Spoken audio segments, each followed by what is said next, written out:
aventures de la presse yiddish. Une série de 15 émissions proposées par Henri Minzeles et présentée par Olivier Gulan. Réalisation technique Richard Hanou. Une série réalisée avec le concours de la Fondation Doron. Henri Minzeles, bonjour. Bonjour. Au cours d'une précédente émission, nous avons évoqué quelques grandes figures de la presse yiddish, quelques grands journalistes. Aujourd'hui, nous intéresserons, si vous le voulez bien, aux particularités de cette presse et commençons peut-être par ce couple infernal, le particulier et l'universel. Oh, d'abord, il n'est pas infernal. Mais avant toute chose, il faut bien comprendre que le lectorat des journaux yiddish, disons dans les années 30, avant 1939, était de l'ordre de 4 à 5 millions. Donc c'est déjà pas si particulier que ça. Parce qu'avec 4 ou 5 millions de lecteurs, la presse yiddish avait de quoi alimenter, si je puis dire, son lectorat. Il ne faut pas oublier que...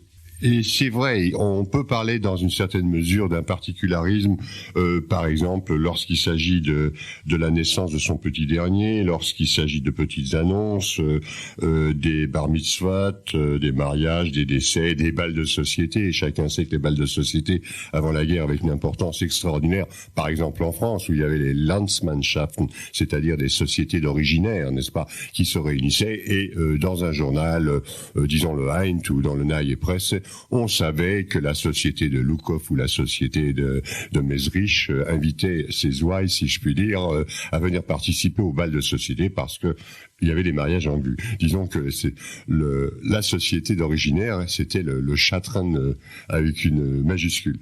Mais ça, c'est, disons, le particularisme. Le particularisme, ça peut être... Enfin, tout cela, ça n'empêche pas, en tout cas, de parler de l'actualité générale et de l'universel, entre guillemets. Quand je parlais de couple infernal, c'est parce qu'il y a tout de même un certain antagonisme. Non, je ne pense pas qu'il y avait un antagonisme. Disons qu'il y a une complémentarité. C'est pas tout à fait la même chose. Mais il faut dire que dans les journaux non juifs, les mêmes phénomènes se produisaient. Hein.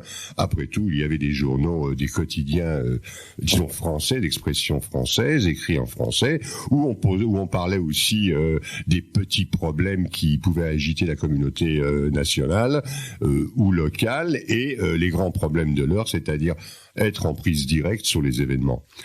Alors, pour parler de l'universalisme, parce que c'est ça qui est quand même important, l'universalisme, ce sont les grands problèmes de l'heure. Les grands problèmes de l'heure, Dieu sait si au cours de 3 ou 4 générations où la presse juive a fructifié et s'est considérablement développée, ces problèmes ont été étudiés de très près. Je pense par exemple que le sionisme en soi, dans le monde entier où il se développait, a alimenté la presse yiddish, parce qu'il y avait des querelles, des problèmes, comment concevoir le sionisme, comment concevoir un État juif. Mais il y a eu surtout les événements internationaux. Et les événements internationaux, il y a par exemple en 1917 les 2 révolutions en Russie, c'est-à-dire la révolution de février, la révolution d'octobre. Et puis dans l'entre-deux-guerres, il y a eu la montée du fascisme. Et la montée du fascisme n'a été pas seulement en Italie, en Allemagne et plus tard en Espagne, mais il y avait aussi les ligues fascistes, et tout cela a terriblement angoissé et intéressé les journalistes de l'époque. Alors, je crois que ça c'est important, c'est déjà un aspect. Il y a un autre aspect. L'autre aspect, c'est sur le plan de l'éthique juive elle-même.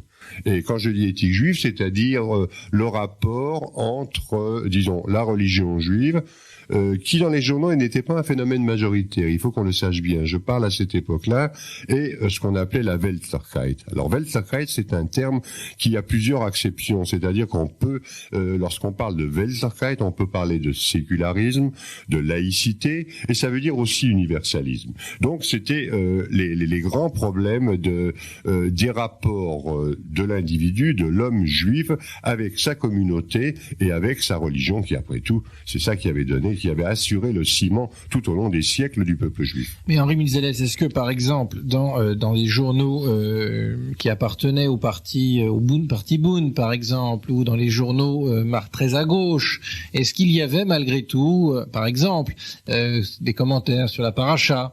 Non, ou des non, mais il y avait ça dans les journaux de la Gouda, pas du tout. Oui, c'est vrai, mais il y a eu autre chose et je vais en parler. Il y a eu l'épisode des shortim, c'est-à-dire des sacrificateurs, ceux qui font le sheuret. Mais je vais en dire quelques mots et à propos d'un journal qui apparut à Varsovie, qui paraissait à Varsovie et qui s'appelait la Volkszeitung, qui était d'obédience bundiste. Par la suite, elle s'est appelée pour des raisons de commodité et parce que le pouvoir les embêtait, c'est appelé die Neue Volkszeitung. Mais prenons par exemple le journal de la Gouda, un journal religieux. Le principal journal s'appelait Das Jiddische Tugblatt, c'est-à-dire le quotidien yiddish. Eh bien, on appelait d'ailleurs ceux qui dirigeaient ce journal les Fromakes, c'est-à-dire les pieux.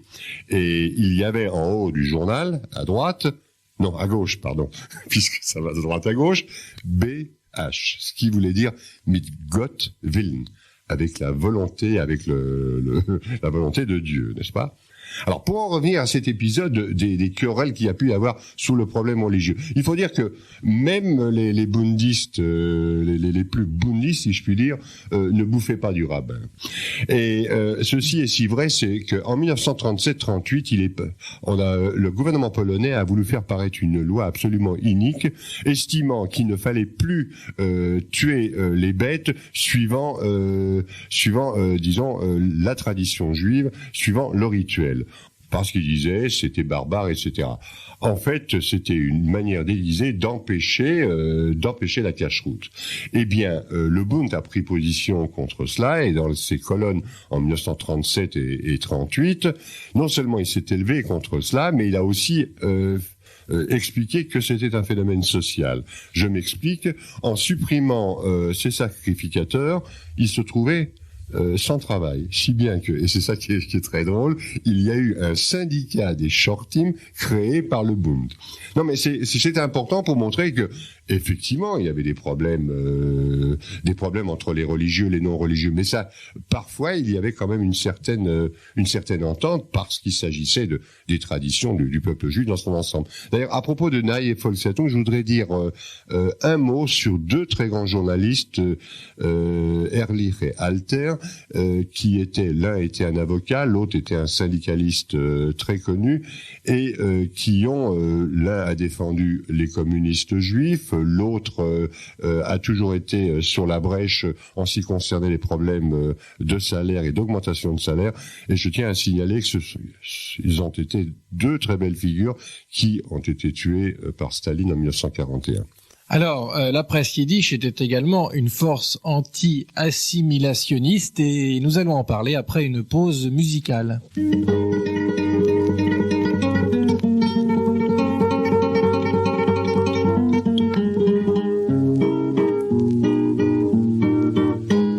Steht der Wocher, steht und tracht die ganze Nacht. Wemmen zu nehmen und nicht verschämen, wemmen zu nehmen und nicht verschämen. Tumbala, tumbala, tumbala, laika, tumbala, tumbala, tumbala, laika, tumbala, laika, spiel balalaika, tumbala, laika, freilich soll sein. Mädel, Mädel, ich will bei dir fragen, was kann wachsen und regen, was kann brennen und nicht aufhören, was kann denken, weinen und tränen. Tumbala, tumbala, tumbala, laika, tumbala, tumbala, tumbala, laika, tumbala, laika, tumbala, laika, tumbala, laika, freilich soll sein. Narischer Bocher, was darfst du fragen? Stein kann wachsen und regen. Liebe kann brennen und nicht aufhören. Ein Herz kann denken, weinen und tränen. Tumbala, tumbala, tumbala, laika. Tumbala, Tumbalalaika, tumbalalaika, spielbalalaika, tumbalalaika, freiler soll sein. Henri Milzelles, la presse yiddish était une force nationale et voire même nationaliste, ou en tout cas anti-assimilationniste. Oui, absolument. D'ailleurs, le meilleur exemple, c'est un journal qui a eu un gros tirage, bien que dépendant idéologiquement d'un parti politique juif qui n'était pas très très important. Il s'agit des folkistes. Les folkistes étaient des autonomistes, et leur autonomisme disait ceci, qu'il fallait, envers et contre tout, maintenir une autonomie juive partout en diaspora, et principalement en Pologne. Et les deux leaders de de cette tendance étaient Neuer Prylucki et Tzemach Shabbat. Nous parlons de Tzemach Shabbat une autre fois pour d'autres raisons. Neuer Prylucki était aussi l'éditeur, il était donc sénateur et député au Sejm, c'est-à-dire à la Diète polonaise, au Parlement, et à Varsovie, il dirigeait un journal, Der Moment, qui tirait d'ailleurs entre 70 et 80 000 exemplaires, et qui était très lu. Et à longueur de colonne, il a exprimé, pas seulement lui, mais les collaborateurs du journal, ont exprimé un sentiment nationalitaire très fort, une conscience nationale très forte, et on peut dire que ce n'est pas un hasard que les partis juifs qui gravitaient autour de ce petit parti, autour de ce journal, que ce soit les sionistes de toute obédience, ou que ce soit les bundistes, les socialistes juifs ou les communistes juifs, eh bien, très souvent, ils puisaient leurs arguments dans l'autonomisme juif exprimé par le journal de Prylucki. Je crois que c'est très important, et on ne le dit pas assez. Il y a comme ça dans certains pays de petits partis politiques qui n'ont pas, beaucoup d'adhérents, mais qui ont ce qu'on appelle en allemand une Weltanschauung, c'est-à-dire une conception du monde, une idéologie qui fait que les autres y puisent leurs arguments. Est-ce que même en Europe occidentale, par exemple aux États-Unis, où la tentation assimilationniste était extrêmement forte, il n'y avait vraiment aucun journal yiddish qui défendait cette conception des choses, qui défendait une intégration totale dans le pays d'accueil? Oui, mais enfin, moi je me méfie de faire des assimilations que je dirais abusives. On ne peut pas comparer la situation, objectivement parlant, de ce qu'il y avait en Pologne, où c'était une minorité nationale reconnue, et dans des pays comme les États-Unis. Précisément, parlons de la presse yiddish aux États-Unis. La presse yiddish aux États-Unis. Est-ce qu'il y avait cette tentation intégrationniste? De toute façon, dès lors qu'il y avait un journal yiddish, il n'était pas possible de parler d'assimilation, puisque déjà le journal yiddish en soi, et c'était une langue juive, c'était un lectorat juif, donc il ne pouvait pas y avoir de discussion sur l'assimilation. Oui, mais je vais vous dire pourquoi je vous pose la question, Henri, parce que il se trouve que j'ai lu à plusieurs reprises Vorwärts, et ce qui est assez amusant, c'est de voir que de plus en plus ces dernières années, mais je pense que c'était aussi le cas avant, il y a dans Vorwärts, avec des lettres yiddish, toute une phraséologie, une prose complètement anglaise, complètement américaine, et donc à travers ce journal, on peut dire que des gens qui sont au départ des yiddishophones ont pris l'habitude progressivement d'introduire de plus en plus de mots d'anglais dans leur langue, comme d'ailleurs certains Américains ont introduit certains mots de yiddish dans leur argot courant. Et donc on a l'impression que ce journal et puis alors il faut rappeler également qu'il y avait une partie de Vorwärts qui est rédigée en anglais. Oui, mais ça c'est après la guerre, hein. Dans l'entre-deux-guerres, il n'y avait pas de bail à la guerre. Attention. C'est vrai, il y a eu une assimilation qui n'était peut-être pas voulue, si c'est ça que vous voulez me faire dire, mais qui était inscrite dans les faits. C'est absolument certain. D'ailleurs, beaucoup de publicités étaient rédigées en deux langues. C'est vrai. Et il y avait beaucoup de mots. Moi, je sais, j'ai une tante en Amérique à l'époque. Elle me disait toujours "Listen, darling", ce qui voulait dire "Écoute-moi, mon chéri", n'est-ce pas? Bon, mais elle pouvait pas. Elle parlait yiddish tout le temps, mais parfois il y avait des mots anglais qui s'y glissaient. Mais c'est pas pareil qu'en Pologne, quand même. En Pologne, c'était vraiment, jusqu'en 1939, c'était stricto sensu que le yiddish qui prédominait et l'idéologie qui gravitait autour. Alors, dernière particularité de la presse yiddish, Henri Minzeles, c'est le fond d'optimisme qui caractérise cette presse. Oui, c'est un fond d'optimisme et ce fond d'optimisme, on l'a observé dans les moments, je dirais, peut-être les plus dramatiques, peut-être même les plus tragiques de l'histoire du peuple juif. C'est-à-dire que, tout d'abord, le journal en soi, c'était un antidote. C'était un antidote à une misère, c'est-à-dire à une misère sociale. Manque de logement, promiscuité, les familles invraisemblablement élevées, des conditions vraiment, et puis des conditions de travail très difficiles. Mais ça, c'était presque le lot quotidien, on vivait avec ça. Mais ça a été plus loin, c'est que la nourriture, disons, terrestre qui manquait, le pain parfois qui manquait, on a vu même des gens manger des épluchures de pommes de terre, des choses épouvantables, donc des risques d'épidémie, était suppléé par une nourriture spirituelle. Et les deux exemples que l'on peut donner, c'est d'abord l'exemple de la famine, de la disette qui a régné, entre 1915 et 1920, c'est-à-dire pendant la Première Guerre mondiale en Pologne, et qui a permis la naissance d'une foule de journaux, mais pour d'autres raisons, qui précisément donnaient un peu du cœur au ventre, donnaient un peu un certain optimisme aux gens qui lisaient ce journal. Mais surtout, le deuxième exemple que je veux donner, c'est dans les ghettos. Dans les ghettos de Pologne, je vais citer un exemple. Il y avait il y avait des journaux qui paraissaient clandestinement. Ça, nous le savons. Et il y avait même un journal officiel qui était placardé sur les murs de la ville de Vilna, par exemple, qui s'appelait les Ghetto Idii, c'est-à-dire les nouvelles du ghetto. Et dans ces nouvelles du ghetto, sachant pourtant les 40 ou 50 000 personnes juives qui vivaient à l'époque, savaient ou étaient à peu près persuadés qu'ils allaient à la mort, qu'ils seraient exterminés dans un mois ou dans un an. Eh bien, on annonçait les pièces de théâtre, on annonçait des projections, on annonçait l'école officielle reconnue par les Allemands fonctionnait avec des petites pièces de théâtre, etc. Et puis des poèmes ont paru.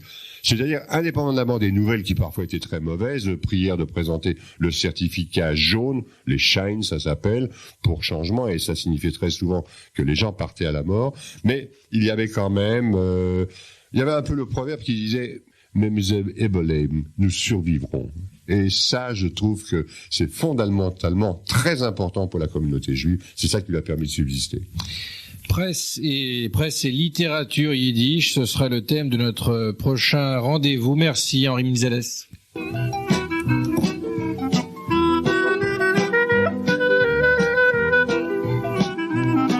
C'était l'aventure de la presse yiddish, une série d'émissions proposées par Radio Communauté Judaïque FM avec le concours de la Fondation Doron.